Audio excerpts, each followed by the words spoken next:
Welcome to Founders Future, a podcast powered by Closers.io, where we dive into the journeys of innovative entrepreneurs and explore the road ahead for them and their companies.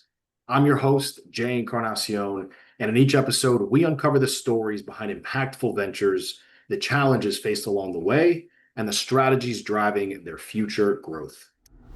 Today, we are thrilled to have Junae Brown, the founder and CEO of Brown to Perfection Agency. Junae brings a fascinating mix of expertise in music industry tactics and creative marketing, over a decade of experience in artist management and brand building, generating significant cultural impact, and a passion for artists for helping millennial and Gen Z creatives, particularly women of color, build brands and authenticity. Based in Atlanta, Georgia, Brown to Perfection Agency, founded in 2019, is revolutionizing how brands and artists blend corporate strategies with cultural movements to establish loyal fandoms. We'll be exploring her founding story, how her business empowers clients in the marketing and event production space, and her vision for scaling this impact-driven venture. So with that being said, let's dive right into it. Junae, welcome to Founders Future. Thank you so much for having me. I'm super excited to be here. Thank you for the warm introduction as well.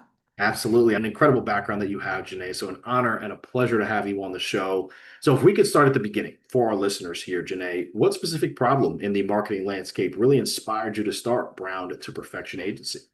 Yeah, so I actually started the company in 2016. Yeah, so we're 9 years in now. And prior to, I worked at a couple of record labels. First, I worked at Columbia Records in Wow. finance and operation and strategic marketing, like overseeing kind of the budget and different things like that of the creative deals, structures, all that jazz, high level C-suite support and numbers, charts, reports, all that.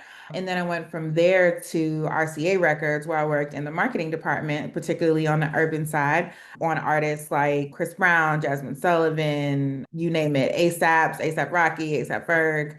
And that was great as well. It was a mix of like legacy artists. We worked with, did Aretha Franklin. I did all these. It was crazy, right? And primarily what I was doing there was supporting higher executives in everything from marketing strategy to how are we going to distribute this music properly. They worked a lot on what's the story around it, what's the story around the artist, working with the A&R department and the PR department and the digital department on how to make things effective, Mhm. what partnerships make sense for the artist. There were all these different aspects and things. I think the way I actually started Brown to Perfection was it was supposed to be a website. At the time, blogs were big, and I was like, oh, I can have a blog where I help emerging creatives and business owners just to know a lot of the stuff that we were doing inside the office. I felt like if they knew how to do some of it DIY, they would just be better off. And so that's how it started. It was supposed to be very resource based. And I think that's why at the base level, the foundation of our company, our goal is to help, is to impact, is to help bring these different companies and brands ideas to life. And yeah, somewhere around there too, I realized that I really love doing the activation side of the marketing. That was probably one of my favorite things. And then there were some corporate changes because I always say the music business, put the business in front. And so there were some corporate changes in the job change. And I was, I really don't want to be tethered to a desk. I was processing invoices for other companies and consultants and agencies. And I'm like, they seem to be having a whole lot more fun and making a whole lot more money than me. And so, yeah, we came to a mutual agreement that like this wasn't working. And I was getting ready to go. I was interviewing for a different music job. Yep. And there were some debacles where I was like third round of interviews and I had a convo with my mom about how, yeah, she was like, you can take a break if you want, take a sit down. Because I had gone from interning to graduating college straight into the Columbia job, straight into the RCA job. I had no breaks. Like I got hired I think like in September, Wow. this graduation Directly after, during yeah. the whole summer. Yeah, like I was on it. And so she was like, you don't have kids or a mortgage. Like if you want to take a second to think about it, you can. And I Yeah. really appreciated that step back and that breath. And I think it's important for a lot of just anyone who's an executive or a CEO to know that you can take those moments and things will be okay. The work will be there when you get back. And Brown to Perfection Agency was born. I decided to bet on myself and I never looked back. And I truly love what we've been able to build. I love that we've been able to not just like we have, I always say the music industry never leaves you or leaves you alone. So on one side, we have a whole bunch of clients that are still record labels, artists, public figures, influencers, media personalities.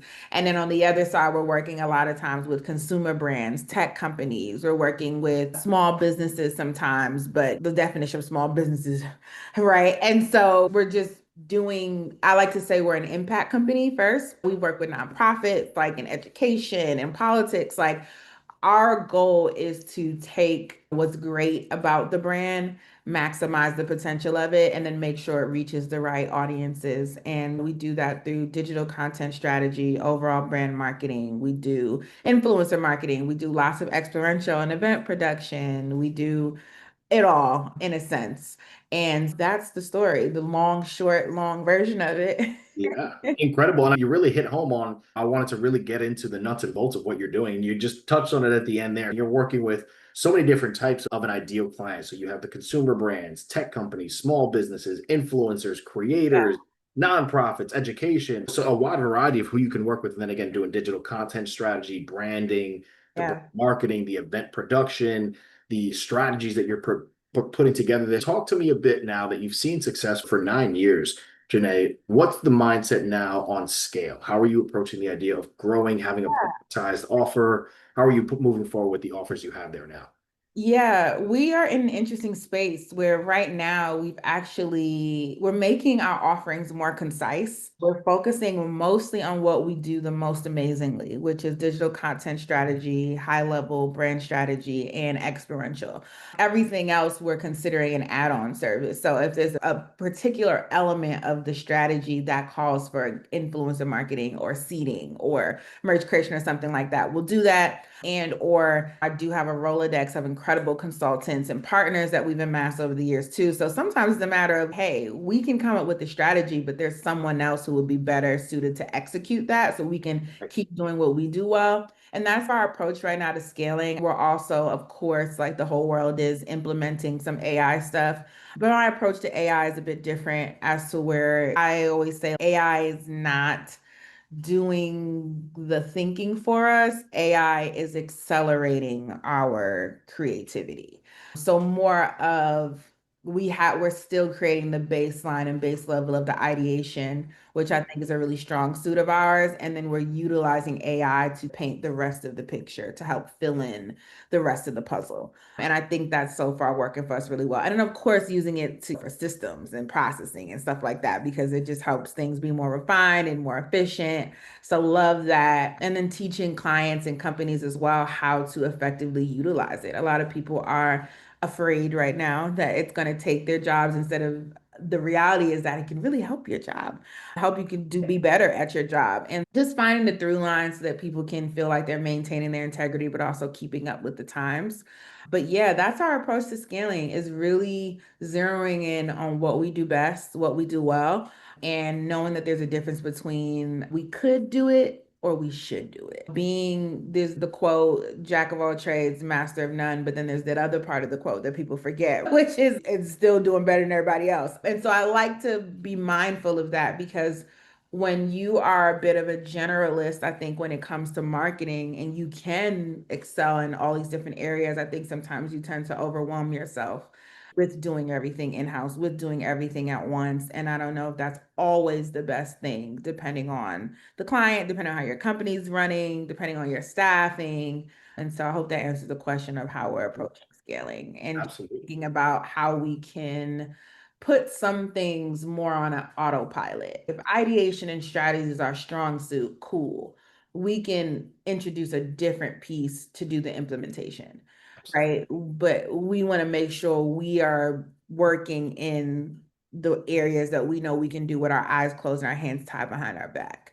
I think over the years, sometimes we would get internally overwhelmed with things like social media management, which is very like tedious and very like, depending on the client, they're very like micromanage or nobody knows how to do social, but everybody thinks they know how to do social. And then like again, there's so many things you can automate and stuff like that. So really trying to work smarter, not harder, so that we can service more clients versus it taking us, we have to focus so much on these 5, 6, 7 clients that we can't have 20 at a time. So that's our approach. Incredible. So obviously you're doing so much for your clients on this front. I would love to hear from you on the acquisition side. What's working best for you now with technology, AI, and the implementations that you're making? What channels are most effective for you for consistent lead generation right now, whether it's ads, referrals, social media? Walk us through that a bit. Yeah, it's interesting you asked that question because for 9 years, we have been referral based. We have gotten, and I mean, we've worked with really big brands. We've worked with Procter and Gamble. We've had partnership opportunities with Nikes and Wow. we have worked across a wide variety of companies and brands and even just artists and the opportunities we've had in record labels. And most of this has been referrals and also me as a CEO having a pretty front-facing personal brand. I think that people work with people that they like and they like people that they trust.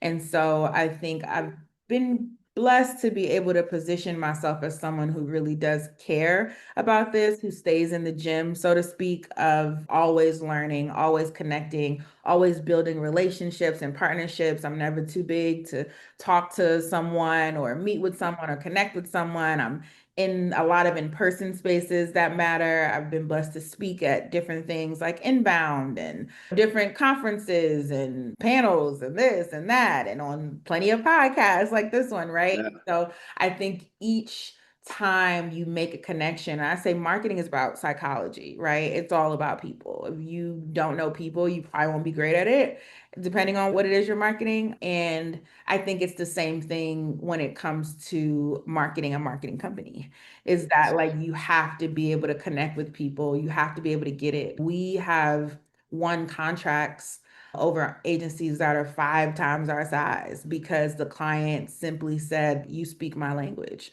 Like you understand it." And I truly believe that you believe in this, that you don't just want a check and just to put it out, but you actually care about what happens to us during this process, post contract. Like we really do care. And so I like to say we're an impact company first. And yeah, so referrals is one. I think in this new era of Brown Perfection, we are considering implementing some more different sales tactics. We would like to be in a space, or we are in a space of pitching. So companies that I've connected with or that like we're doing, we think that we can be a help.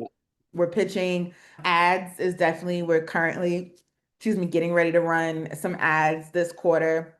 I've run ads more so for our resource-based things. So when like we do like webinars or workshops and stuff for creatives, creative executives, creative companies and business owners, we run ads and things, but we're thinking about and getting ready to do that for agency services as well. I think my fear has also been overwhelm.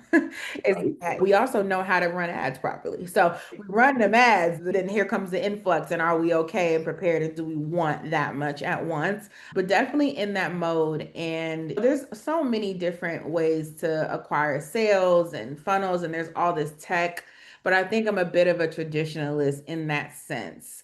And maybe that's because we built a portfolio. And so I think once you get to the point of building a portfolio, you can be very selective with your Yes. clients. And I think that's my favorite thing about having my own company is like, we don't have to work with anyone, right? We get to choose who we work with and what we believe in. And I think that it feels so much better than just solely working with a company because it's a contract. And so that's our approach. We are open to, and we're looking at some different AI capabilities and models and things that might help us with that. But I think that's been a big goal of mine is I really want to create a sales engine. Absolutely. Strategically though, because like I said, I don't want us to get to the place where we are completely Yeah. there, but definitely open to it. And I think it helps from an agency perspective. There's always dry seasons too. And I think if you're doing this long enough, you know when they are. But not only are there dry seasons, but there's also very active seasons. And you want to get the client before the active season starts, right? So, for example, Black Friday is coming up next quarter. You start having the conversations about Black Friday. If you're smart now, if you're in the middle somewhere, September at latest. You gotta like really start leaning in and landing and let people at least at the very least know what your capabilities are and what you can do. But I think not everyone is a front-facing CEO, but if Mhm. you even do it a little bit, I always tell people it goes such a long way. Like just a little bit of the CEO, just even talking about, hey, this is why I built this. This is why I do what I do. It just, there's something about that translates to people more, I think, than a faceless company. Because I think a faceless company feels faceless when you get into it too. It feels a little bit robotic. And I think people still like to work with people. They like the efficiency of the machine, but they enjoy feeling like they're still in the hands of people. I love it. I love it. So with that, I do want to go into the lightning round, Janae. I mean, incredible hearing from you so far. I have a couple more questions on this front. First one's going to be on the sales side. Do you have a setter, closer sales team model? Or are you running the sales as a founder-led sales A team? lot of the sales is me. My team has a running joke because they also call me the Beyonce of marketing. And There so it is. my team is, Junae, they want to talk to Beyonce. They don't want to talk to us. And You so know? I'm trying to figure out how to implement a better sales system. I have mock-up right now of hiring a sales rep or a few and then literally training them on my sales Yeah. tactic as best as I can. But again, it's like the catch 22 of having a front facing brand is everybody wants to see you. And so 100%. usually, especially if it's a larger client, there needs to be at least one moment where they are talking to me Yeah. in order for them. And I don't think anybody can sell this company better than I can. Actually can't. It's your baby. And yeah, Yeah. no, it's my kids, but I do believe in delegation. And I believe that I would like every person that works for our company to have the ability to pitch Brown to perfection. And I think we've had moments where we have, and it's worked wonderfully. So I want to just have more of that. And I don't know, maybe there's an AI that can do it. I don't know, but I want it to be maybe that's me making an AI video and people getting the intro Absolutely. and what we do. But yes, I am very interested in that. I love it. I love it. And then as far as the bottlenecks, that sounds like probably the biggest bottleneck you have right now is the sales team side, really putting yourself in the founder role, Yeah. not so much in the founder-led sales role. So knowing that, one more question before the final one, that's going to be paint me the picture, Janae. Obviously, we have a good idea of where you're trying to take this thing, where your focuses are with the offer, the productization there, trying to build out the sales team. What does the rest of this year look like for you? What are you really laser focused on? Yeah, right now we're laser focused on just continuing to acquire clients that fit our current direction and our current focuses. And so we're having a lot of conversations, a lot of meetings, a lot of pitches about how we can be effective in those different spaces. And yeah, that's our focus. That and then also on the CEO side, I have some personal brand things that I think are really going to transform the company for the next phase. Like I'm thinking because we're coming up on 10 next June that I'm looking at what the next 10 years is like. And eventually my goal for Bound to Perfection is that I don't talk about this often, but that we transition into being a VC. And so we'd like to be even more hands-on when it comes to businesses, companies, corporations, and because there's always two problems, marketing or capital, right? And so if we can provide both, I think we'll be able to do some incredible things in this world. And my goal as a little kid was always to do world-changing things. And I realized that sometimes working with clients is a ceiling because they run out of funding or they don't have business structure that's needed to implement the marketing things that we do. So we have this fabulous, gorgeous marketing plan, and it's like there's a ceiling for it because they don't have the other pieces. So our goal is to eventually transition into having all the pieces, one-stop shop, which VCs don't do. And I get why, because most of them, that's just not their forte. Why? But I've been blessed to have a mix of expertise that incorporates marketing and business structure and acumen. And also, I'm a startup advisor for startups and have been doing that for some years too. So the pain points are clear as day to me of what they need. And so that I would say is our goal for the rest of the year to answer your question is to really narrow in on the clientele that we would like in this season, really tighten up our sales approach, really tighten up in terms of our staffing as well as what do we need, how many of these people do we need. We're just in a great restructuring space, and I'm really excited. Everybody's thinking about right now. I'm thinking about right now in terms of clients, but I'm really thinking about next year. I'm already in 2026, and I think the way we're going to kick the door open in 2026 is going to look so crazy because January people getting started. I'm like, no, by January I need to be Right. deep. I need to Yeah. be on it. And so that's the focus. And we have subsidiary companies now. We have a management company. I'm managing an artist, All-Star JR, who signed to Empire Records. Very cool. We have some other artists and songwriters on the table that we're thinking of signing on as well. We have a publishing leg. And then we also have I'm the Marketing Plan, which is I would like to say, a creative kind of universe for creative entrepreneurs and executives to help them create a life they love. I like to say one strategy at a time. So everything from what they need on the career side to what they need on the lifestyle side, because it's the real thing. And I think that has been what I've been blessed to do, is to create a life I love. And I wake up every day and I'm me, and I get to do the things that I really want to do and I'm really good at. And I think that takes some strategy because life is still on life and we still got to pay bills and you still have self-development and grow. And so I really just want to help people to do that. Beautiful. Absolutely beautiful and so inspiring, Junae. It's been truly an honor having you on the show so far. Loving the energy, the passion, the drive that you have. One more question for you here, Yes. Junae. What is the best piece of advice that you can offer to our listeners that just tuned into this incredible episode and heard your amazing journey this far and where you're going in life? What can you leave them with before we wrap up? Ooh, okay. I like to go with what comes first to mind. My favorite affirmation is I am more than enough and nothing meant for me will ever miss me. I think that no matter who you are, what you're trying to do, the biggest thing is confidence. I do hundreds of consultations a year. And 9 times out of 10, yes, I'm giving people branding and marketing and business advice, but the main thing I'm getting them to do is to believe in themselves and their ideas and Mm, that they can do it. More than half of success is mindset. And I feel like successful people say that and people are like, whatever. But no, it's true. The times where my mindset's been off, so is my business.